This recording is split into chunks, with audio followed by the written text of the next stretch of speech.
And thank you. Got it. Do you mind, are you all okay if I record this? I think it's a really valid point. There will be those who can't join us today who will be interested in learning. Everyone okay with that? Yes. Perfect. Chris, I'm so sorry I interrupted you. Eliza, I'm gonna say I'm grateful that you started recording after my little faux pas. We all heard it, just for the record. I love it. Okay, so anyway, if you haven't logged on to the county site, the purchasing site, do that. Make sure you're comfortable with it, because that's how, and Marnie is so good with this, putting links up. She's on it. So make sure you can get in there, that you can see the document and know what you're up against, because it's a little confusing in that they have this grant, but you're creating your own form. There's no form you fill out. You're essentially going to take the questions and then answer them. So that's one thing we want to tell you. The other thing is this will be a competitive grant. So make sure, and it will be interpreted to the letter of the guidelines, because they're federal funds. So there's no wiggle room there. Those guidelines are set by the federal government, not by Nevada County. The other thing that has come up is on the budget can also be very confusing in terms of the timeline for the budget, etc. We also did not make the budget template. A lot of disclaimers here today, but the idea is that you're going to identify your budget timeframe. So in the guidelines, it'll say you have, it'll give you the damage period, and you have until I think 2024 to spend them, but you may say, here's what we're doing to recover in the next year or the next 2 years. So it's all based on how you are recovering from the pandemic event. Don't bring anything else in, because this grant's all about pandemic recovery. So I just want to start with those things. Leslie, Jess, any other thing you want to add before we get the questions going? Okay, great. Okay, you're ready for questions.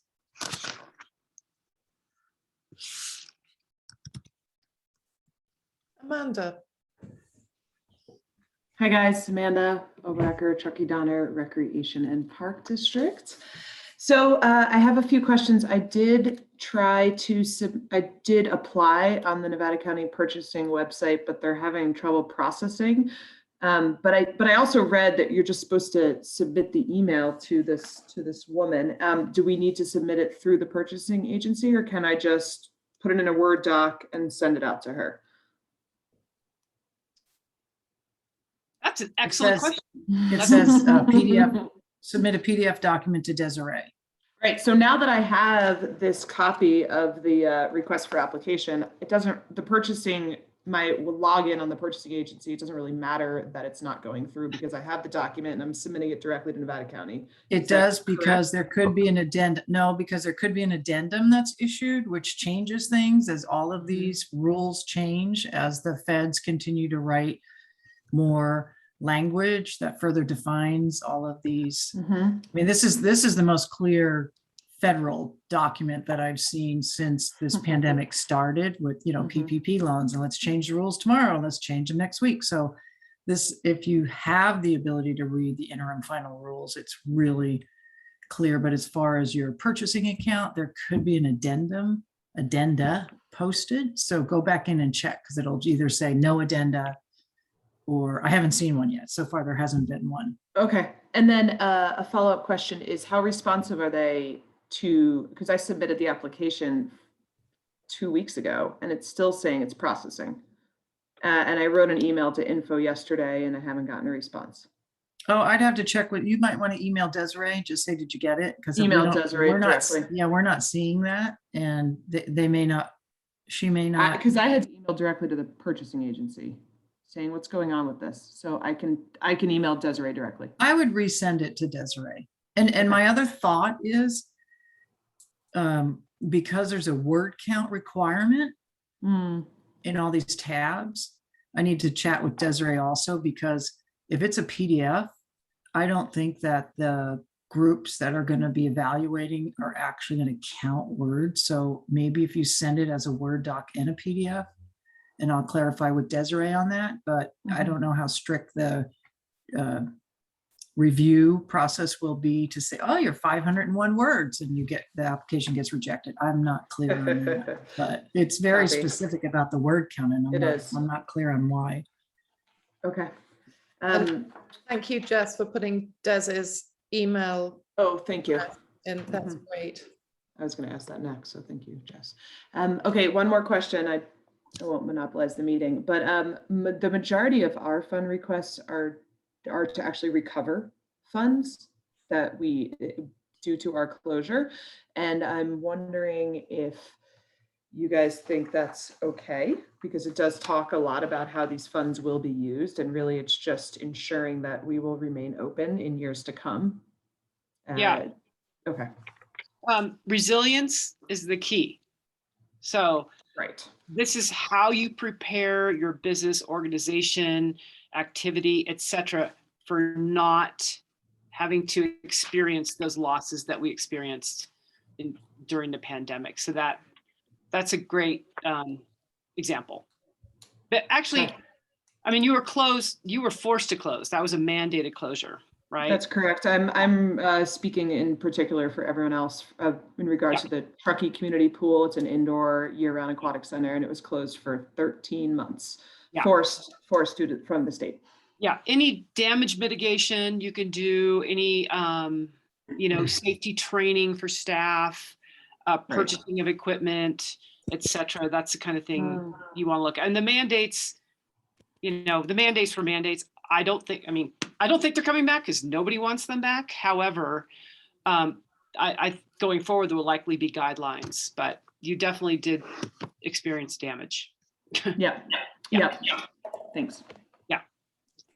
And I'm going to just expand on that, as does the community in that case, then, for all of you that serve your greater population, the isolation and the quarantine, social distancing, all of these, key terms. Basically, you're telling in the application how the use of the funding is going to address the harm that your organization felt and the due to the COVID public health emergency. So it could be more than just we were closed and we lost revenues. There's, if you think a little dig deeper on how, from a community standpoint, that program, if you're programmatic, Amanda, as a pool, the center, people weren't able to convene, kids are not learning. Absolutely. Yeah, absolutely. So it's really deep. So you can use all those keywords. I'm sure you had to do ventilation improvements and all other kinds of things. There's depression and anxiety. People can't exercise and. Right. And I guess my specific question, which hopefully can help answer other people's, is that the majority of the recoup is for things that have happened in the past. And so when the grant speaks to what are you going to do with these funds? And we're kind of like, well, I'm actually just gonna recoup prior losses, and maybe that'll create a bit of a cushion so that if we have to close again, it doesn't close indefinitely. So it's recouping and preparing. That's the resilience part. Okay. So you want to be prepared for, should there, what's beyond Delta, who knows, but how do you prepare? And in your case, there's a public safety aspect because all the children's swim lessons were canceled, etc. So ensuring that can maintain. Oh, sorry. Oh, you're talking to somebody else. I thought you wanted me to. Sorry, I was telling them to be quiet. You're such a mom. Okay. I know Amanda, so I can say that. Okay, great. Thanks. You guys answered my questions. Okay. Any other questions? Oh, yeah. One other thing I'm going to say, this has come up, is people are like, oh, well, it's $100,000. Should I apply for $100,000? That all depends on the size of your organization and what your need is. We have people that are in the $10,000 range. It's what you can defend. Remember, it's going to be competitive. And if you put down $100,000, but you cannot defend that, your budget is like unreasonable, then don't put 100,000. Remember, this is going to be a competitive community grant. So if you're a small organization, maybe stay below what you need. I have a question on that. I don't doubt that over a 2-year period, I could or I guess it's really more a 4-year period, I could easily defend $100,000. But is my proposal going to be more competitive if I do something smaller? You know, Jenny, thankfully, I'm not on the selection committee. And ultimately, the county CEO has the final say. So I can't answer that. That'll come down. And I think the selection committee probably has the right to say, well, she applied for 100, but really 75 or 50 will do. I would think that's a possibility, but I can't answer that. It's more of a, in 4 years is kind of a long, I think most people are more in that 1 to 2 year timeline. Okay. I'll just pipe in really quick. And only because I talked to Desiree like at 4:45 on Friday, the last day to ask questions. And, I said the last time we applied for this grant, it felt like, I shouldn't ask for the world. I should only ask for like a very modest amount. And then in the end, I was kind of told like, you only asked for a very modest amount. You should have asked for more. I'm like, okay. I'm feeling like this one is a little bit opposite, like be lean and mean and only ask for what you need. But she said, if you need $100,000, then ask for it. And also I said, what if I have like more than one proposal? Like I've come up with a couple different ideas. That sounds like a lot of work to do 3 different applications. She said, just put your 3 different ideas in the grant proposal. In the end, yes, they may pare down and say, we're going to give you this much. I guess it really just depends on how much they want to give to everybody who applies. If they want to try to give something to everybody, or they want to like, it's going to be, they won't know. Anyway, I don't know what the right answer is, except for ask for what you need if you can justify it. And then we'll see where the cookie crumbles. I'd like to interject here because has everybody seen the pre-application conference? Jess, can you find that link and put it in the chat? So Caleb, I recall at the pre-application conference addressing this specifically, saying, ask for what you can support relative to how it meets the ARPA guidelines. They're designed to address the economic harm resulting from or exacerbated by the public health emergency. So I did not hear him say, don't ask for 100,000, but please be really clear on your priorities, because it's not just a Nevada County grant. This is a federal program that's trillions of dollars. That's why the deadline's the 2024. It's so much bigger than us here in Nevada County that, if a county or a state is doing some infrastructure or sewer work, that's kind of why the date's there, not for your specific organization to go, I'm going to ask for 3 years worth of my budget. So what are your programs and services? How do you need to recover, resulting from the harm?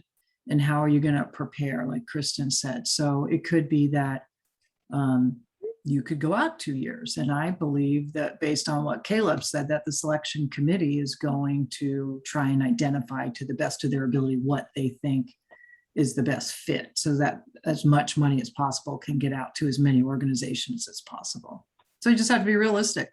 Like I said, Jenny, if you have a need for 100 grand and you can support it, then who's to say you're not going to get it? But it's got to be documented and detailed, and it's going to be given out all at once.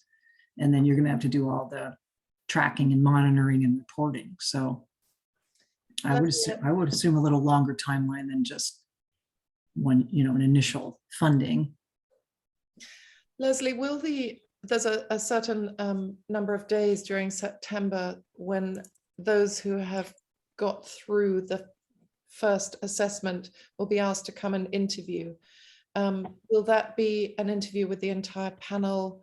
Will it be in person? How will that work?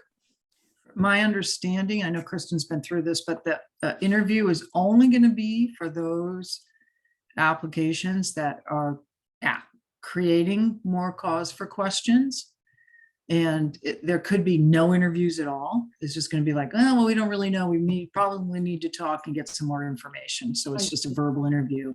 Yeah. And I'm not sure if it's the entire panel or there's going to be groups, I believe. So if the group that has that application that has a concern, they may be the ones that talk with the applicants directly. Thank you. The other thing we wanted to do was welcome. We have another caller who's just come in. 530-913-5156. Do you want to say hello and identify the agency you represent? Can't actually hear. It may well be Troy, actually. Anyway, let's continue on. I'm so sorry.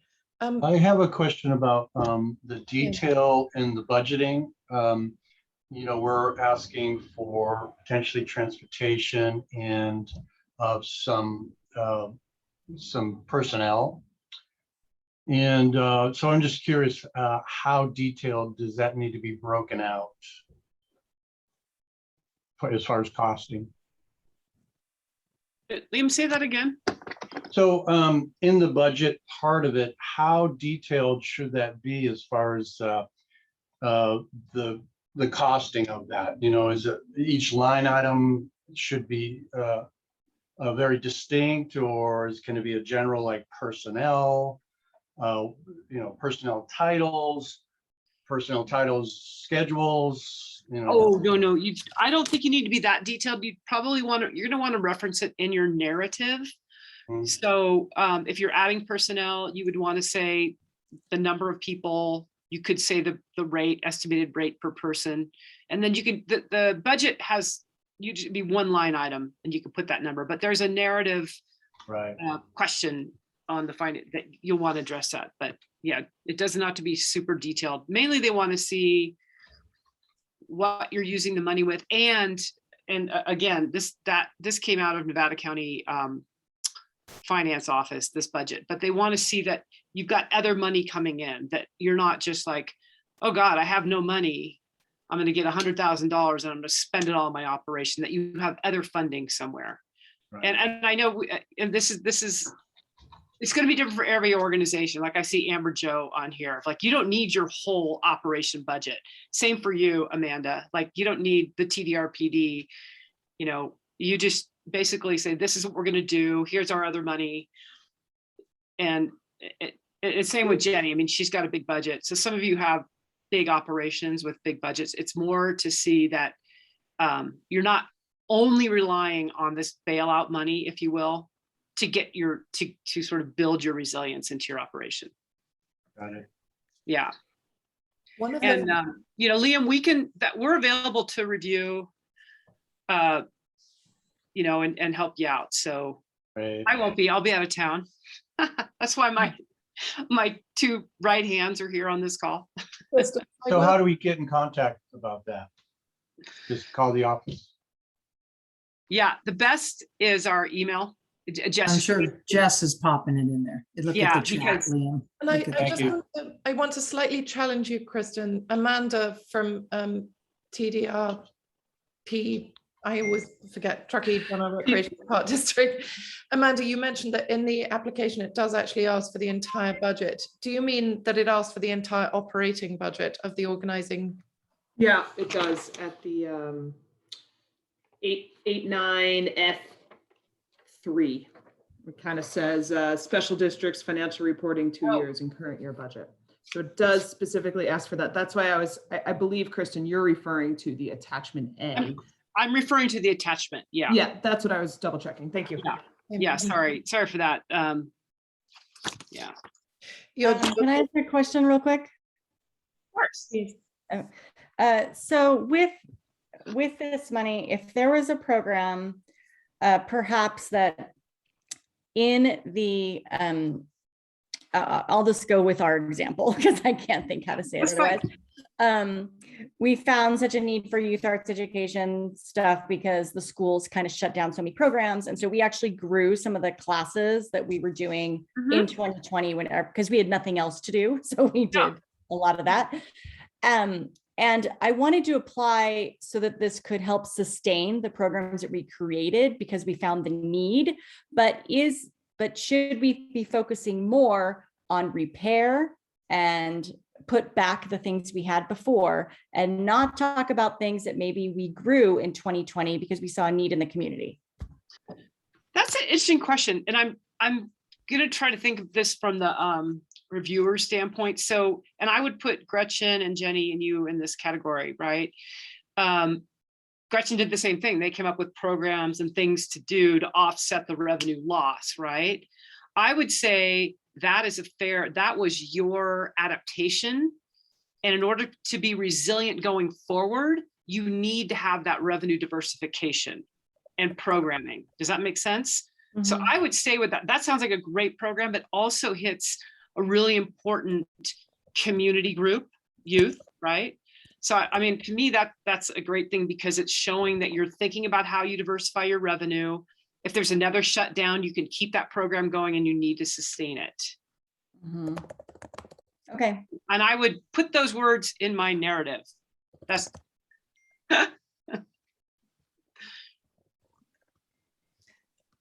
Very good.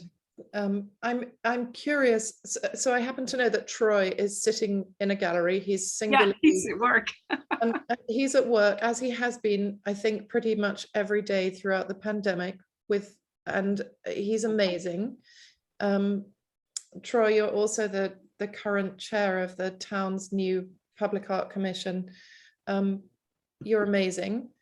And you're part of our Truckee Arts Alliance team. Are there any particular questions you have? Are you going to be applying? Do you want to take yourself off mute?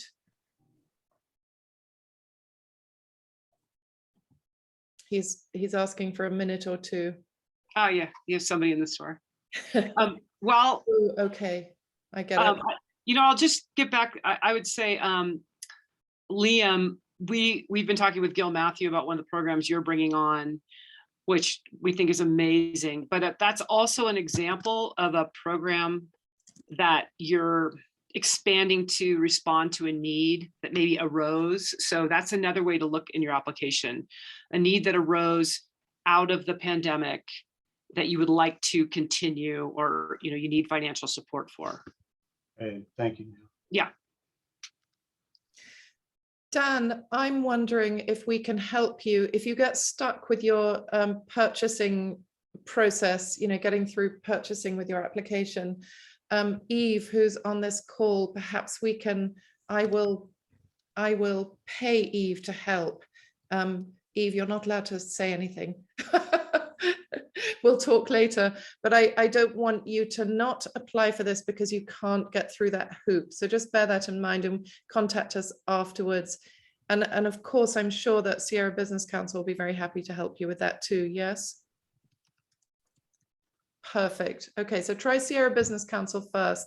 And I only mentioned that we might be able to help you because I know that in this final run up to the deadline, Sierra Business Council is probably incredibly busy, and because we've done it, we might be able to offer. So see how you go with Sierra Business Council first, then be in touch.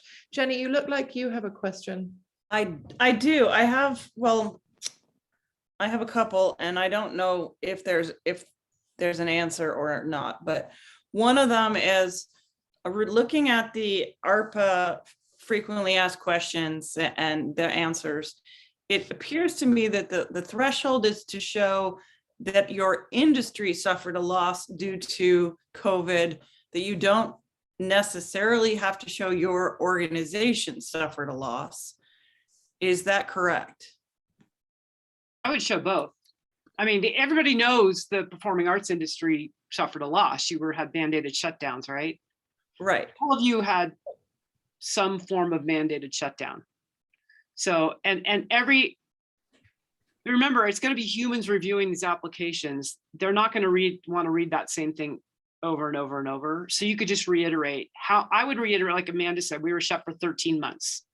So Jenny, you could say, we had to cancel X number of performances, something, because it's, But we had to shut down all of our live performances, but created a whole lot of virtual and other types of programming. So, I mean, we weren't closed in the sense that a lot of places were closed. I mean, just like Amber Joe, we were doing a lot of stuff. It just wasn't what we normally would have been doing. true.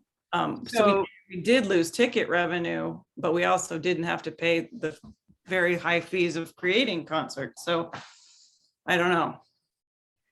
Well, that's why the budget is so important, because you may have canceled everything, but you may have lost.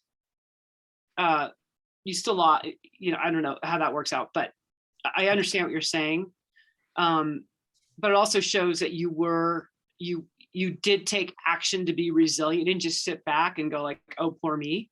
Well, and that I guess is the thing. Are they looking for businesses that did show resilience and will continue to show that resilience and will continue to succeed? Or are they looking for businesses that are so close to, you know, going out of business without this money that that's what they're trying to fix? So Leslie's unmuted, but I'm going to go out on a limb and I will I'm tell good. you, I'm that- not muted. I'm not muted. yeah, I want her to jump in, but I will I'll tell go, you, I would, go ahead. Yeah. but no, you go. I was gonna say 50-50 then, Jenny, because basically the funds, the way they're written is that you're addressing harm that you experience because of the public health emergency. So canceling all your shows, you already indicate that you have been harmed by it. So I don't think it's a direct revenue in, revenue out, expenses in. You may have had expenses that you've never had before by doing all the other new programming.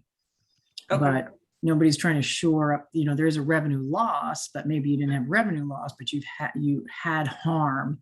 So what can these funds do to help you replace whatever that additional costs were, what that revenue loss was, what the new programming requirements are, you know, and you may be borderline, because if you're not as hurt, like Kristen said, we're not looking, I don't think they're going to be looking for anybody that's, you know, on the edge of brink of closing, but just kind of to shore it up. And then how are you going to move forward? So how are these funds actually going to address the harm that you have experienced? That's very interesting, Leslie. I mean, that singular phrase that you use, it's not as simple as money in, money out. I think that was your phrase. That's very helpful, because there are different kinds of harm, like the extra pressure on normal operational staff to pivot into the virtual realm, like Jenny did at Music in the Mountains, for example. That would count, right? Yeah. So I have I guess a part two. And what as you can probably guess from my questions, I'm really trying to assess, this is a lot of work. I mean, the amount of hoops you have to jump through to write this proposal, they're huge. It literally will take me, you know, probably between now and the due date, most of my time to do this, to do a proposal. And I'm trying to assess, is it worth my time? Because, you know, the organization needs so many other things out of all of us, you know, all of our organizations need our attention in so many different places too. You know, and so, for example, we did get PPP money, and it's clear in the priorities that if you've already received any kind of federal funding, you're not a priority. So is it, and I know none of you can answer this question for me, but what I'm grappling with is this worth my time? I just have to say, I can't answer it for you, like you said, but let's say you do, I'm just making this up, C student work on your grant, I would highly recommend you get something submitted. So if you don't get your A+, I mean, you've obviously been affected, and I think the reviewers are going to recognize that. So what do you want to use the money for, and how is it going to address the harm that you felt? And if you don't need it, I mean, we've even all through the pandemic, we've said, if you really don't need it, then don't apply. But if you don't apply, if you sit on the sideline, then it's gone. Right. I'm not a C+ student. This is I know, but I'm saying this you is my maybe have- challenge. maybe you have to dumb it down a little, Jenny. Just do your C. Everybody knows you've been harmed, so it's just a matter. Don't make it a thesis. It's not a thesis. I am an A+ overthinker. Okay. So Another way to say what Leslie's saying is perfection is the enemy of done, I think is what she's saying. We're not being like, we're not blowing you off, but I can say, Jenny, we're a nonprofit and we live and die on our grant money. I have that same feeling all the time. Is it worth my time? And if I don't have to pay it back, it's worth my time for the most part. Unless I think I don't have a chance, then I don't go for it. But, you know, and I'm just one opinion, but Music in the Mountains is a wonderful program. You were creative during the time. It would seem that the community would want to support that. I don't know. I am not on the panel, but whenever you get money that you don't have to pay back, And I'm sure you are an A+ student, but just remember that perfection is the enemy of done Your sometimes. chances will be better at a county level grant program than any other federal or state level grant program that will come across your desk. So that would be something to consider too. Yeah. And actually, I'm reviewing all these tabs, and they could be overwhelming. If I was a banker for years, and I'd always say, you don't get any points for pretty. There's no points for pretty. So just answer the question, and you're limited. You only have 300-word limit, 500-word limit. So I don't know. I would tackle the easiest first and then go for it. Word limits are hard. Right. Concise. It is. No, that's just one sentence. That's what we're saying. Just bullet point it. It asks you specifically, describe your entity's history. Describe how the project will provide ongoing community benefit. I mean, that's just. You know what? Here's just also building on what Leslie says, having been through the review process during the last round, you have volunteers reading these. It's a ton of work for them too. Make it easy for them to want to fund your project. Make it easy, make it compelling, get to the point. They don't want flowery language. They don't need redundancy. Make your point. I mean, honestly, you got humans volunteering hours and hours and hours to go through this. So make it so that they understand why. Get to your why immediately. And lastly, the county didn't have to do this. They could have used this money for sewer infrastructure. So, I mean, that's kind of a good feel too. I think, I mean, I say that slightly tongue in cheek. I think there would have been a revolution if that had been the case. Well, we're used to that, aren't they? Well, yes, that's true. I mean, the creative industry, which includes pretty much everyone on this call, was a $47 million industry in the sector pre-pandemic. We're going to be measuring the economic impact properly through Americans for the Arts economic prosperity study year. So more will be revealed, but it's serious. The issue is that most of our creative sector is made up of very small and middle-sized organizations. I write federal and state applications all the time. And I must say that this particular process is a little more complex than I would have liked in attracting the small and middle-sized organizations to apply, which the guidelines suggest would like to attract. So I think that accounts for some of the questions and Jenny's reticence in, should I apply for this? Should I give my time to other things? But we totally appreciate all this advice. We did not write the guidelines. I know you didn't. So any other questions from any other of our organizations on the line? I have a question. Hi. So when hearing, I think, Kristen, you said, show that you have other money coming in, which of course the organization TD, we have other money coming in, but all our bulk of our money comes from events. Mm-hmm. So depending on mandates, so I don't know, is that a harmful thing? I mean, I 78% comes from events, 12% from, members, and then Mm-hmm. another 5 from partnerships. Yeah. Here's why that question's important is that, because remember, this is what round 6 or 7 of looking at community grants. And one thing that review panels have seen is that sometimes applications come in and it's a life or death situation. Like this business or organization or event may have been on life support before the pandemic, and now they're grasping at straws trying to stay alive. That's not the point of this grant. This grant is designed to award viable community organizations, of which all of you are. So don't worry about that. All of you are. I can honestly tell you that compared to the hundreds and hundreds of applications we've seen. But they want to be able to weed that out. If an application comes in from, Kristen's tree farm, and I'm looking for $100,000 and I'm paying for my permits and a new truck and all this, that goes away because I don't have any other skin in the game, right? I don't have any other operational capital. So it's just, that's what I mean by that. Okay. All right. Yeah. Thank you. I appreciate that. Sure.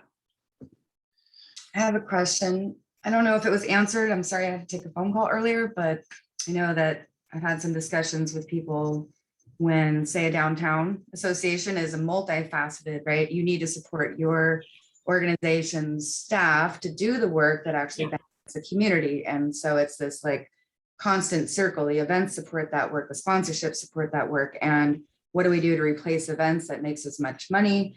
You know, I guess doing online events is an option. I don't know if Music in the Mountains, like how that worked out for you guys financially, if it was just like some money coming in, if it was equal or better. Anyway, so we want to know, like, do we ask for money for us as staff and that seems selfish, or does it seem I mean, we just have to say this is self-evident that this will fuel our work for the community, and that's a good thing. Yeah, staff is a reality, right? Nothing gets Right. done without people.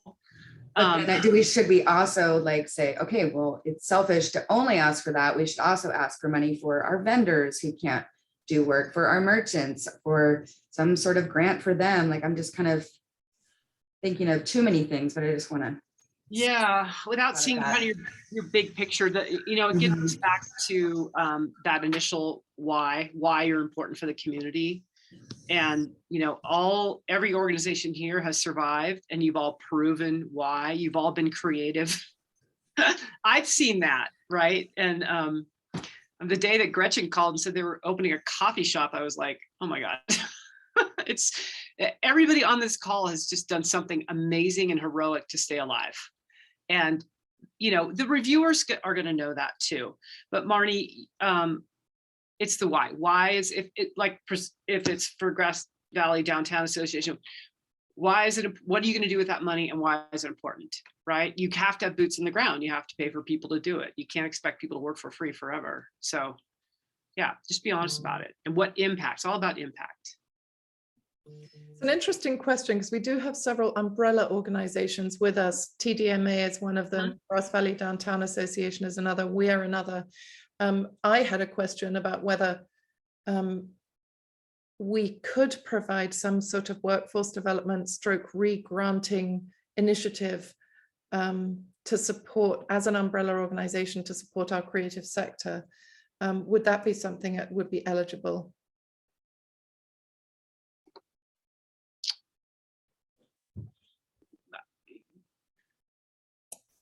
I'm not sure I totally understand, but if it's building a stronger community, then basically that's what your emphasis is going to be, because the negative impact of COVID relates to isolation, depression, anxiety,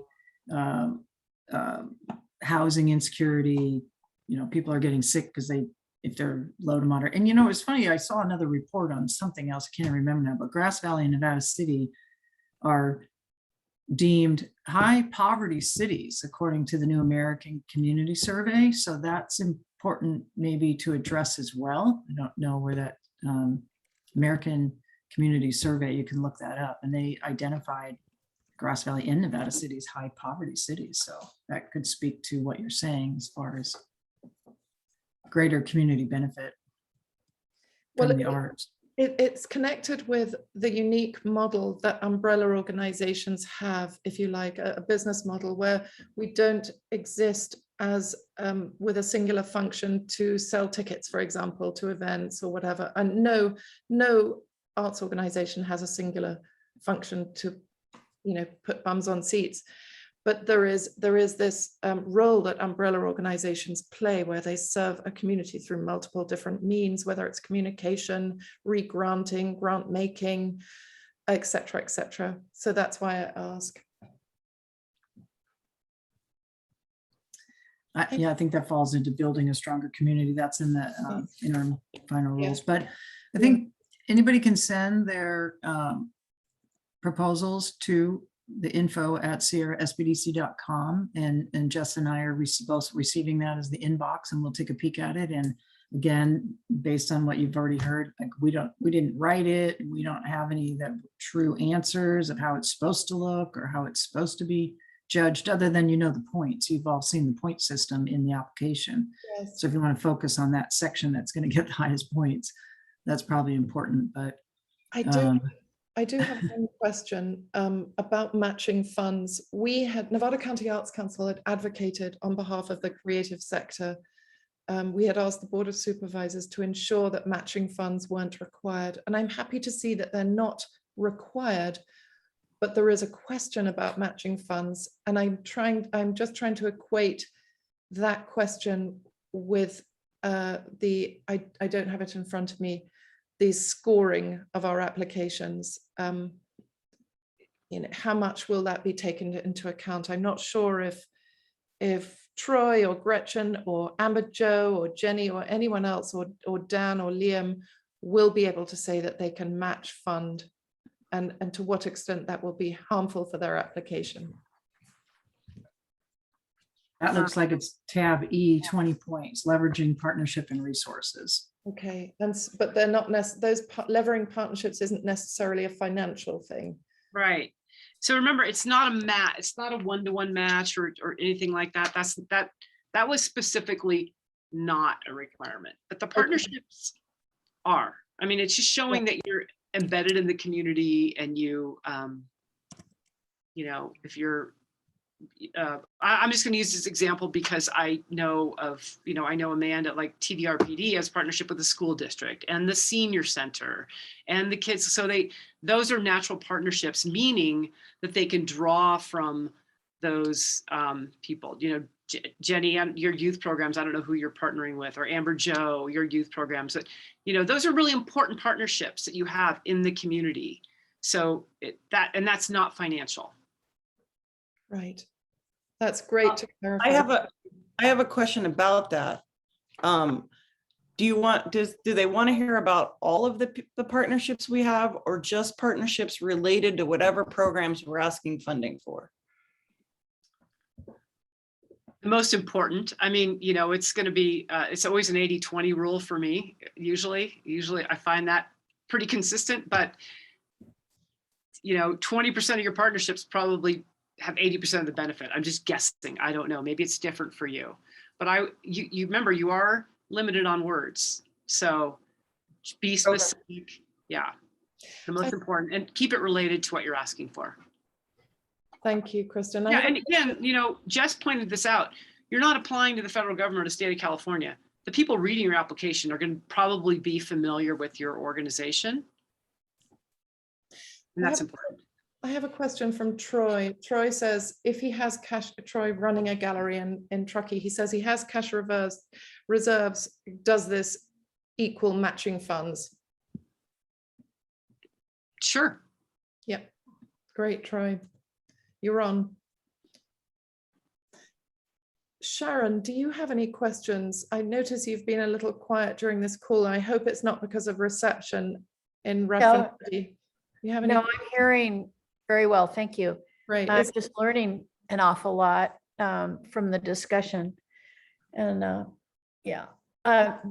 matching funds is in the budget page too. It does say it on, just looking sorry. Yes. Yeah, it's in the template. Yeah, it does. And so when they are saying principal, are they talking about, does that mean what I know is principal investigator, a person to track the progress of the grant? Say who is the principal, and then you're to turn in a resume of that person? Yeah, So so I think they're wanting you to, this would especially be relevant for all volunteer organizations or organization with just a board and no staff. They want you to identify one main person that will be able to respond to be responsible for the grant. Does that make sense? Perfect. Yes, that's what I thought. Just wanted to clarify. I don't go down a different road.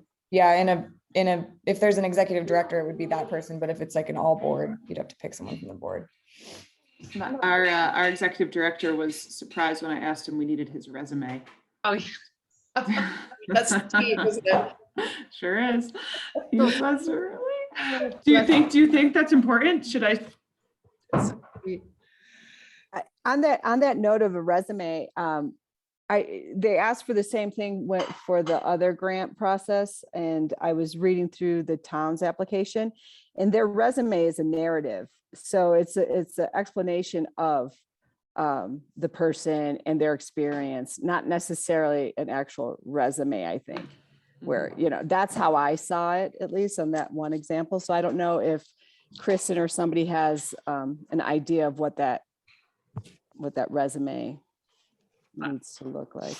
This gets back to the reputational thing. I mean, we've had, believe it or not, we've had applications from like Las Vegas and just this random places in other rounds. So I think they just want to make sure, if they're not familiar with you, like, who are you? Or how long have you been in the community? Like, what's going on here?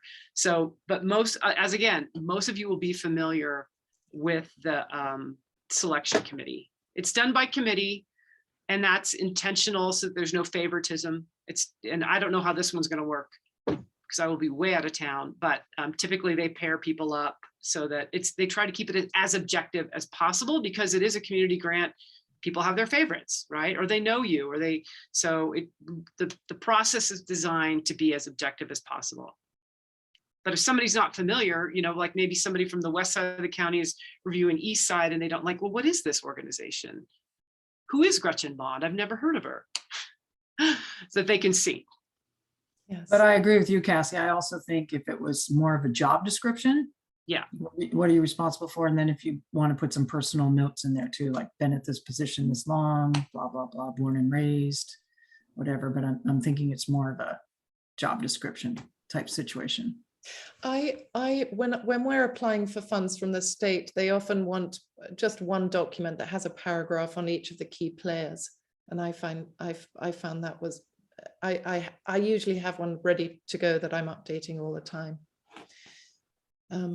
Any other questions?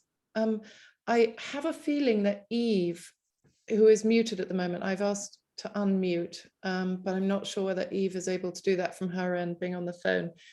I think she had a question, but I've been trying to figure out what it is. We can be in touch. And again, you've been so kind, and you've given us the email address, the info@sierrasbdc.com. And so we can all get in touch with you. I can't tell you how grateful I am that you've given us all this time, really. How many workshops have been organized per sector like this? No, it's been one-on-one. Yeah. So hopefully this has been a good use of your time. Yeah, anytime we can clear up anything, it's good. And that info@sierrasbdc is a great, that email that Jess put in, that's a great, if you come across a random question right before you're going to submit, I would, hopefully not right before you submit, give us some time, but feel free to email us. Perfect. It truly is the best way to get a hold of us, because we check it really often.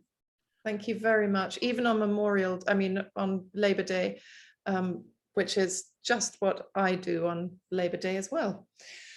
Thank you so much. We're now at 3 minutes before 12. So we're almost at the end of our time. Any last remaining lingering questions or concerns from some of our, Leslie?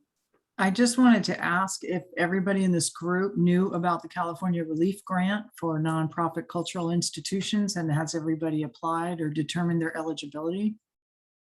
My understanding was if we'd already applied, then we can't apply again. If you've already received a California Yeah. Relief Grant, you are Yeah. correct, Gretchen. Yes, yes. But if anybody on this call is on the wait list or hasn't been notified that they've been selected or has not received a grant, you can apply. I don't know. Jess, did you see my email? Jess Carr? Which email? Because I just sent a slide. If Eliza was agreeable to let Jess screen share, we have a slide. Absolutely, Jess. I'm going to make you co-host. Just so you can see the day. I don't know how anybody would keep it unless you save your chats. And just so you know, I've sent everyone, if you check your emails of early last week, everyone on this call will have received information from me about this and links to apply. It's the 8th. Okay, great. I just wanted to make sure, since we were right here and since it's so timely, that everybody was aware. So the nonprofit cultural institutions only have till September 8th. And then anybody that hasn't applied at all or hasn't heard at all can apply in round 9, which opens on September 9th. And it's incredibly simple. Seriously, it's a very, very, I did a test run just so that I could let you know that it was simple, and it is. It's a very simple application. And also don't forget too that TTCF, Tahoe Truckee Community Foundation, has extended its own grant deadline until next Friday. So both the county deadline for the Community Resiliency Fund program and TTCF have deadlines of next Friday, but that gives you an extra week. So it's a pretty exciting and pretty stressful time in terms of grant writing. Thank you very much, Leslie, for reminding us about that. That's great. I'll send around an email with all the different opportunities within the next week for you to apply for.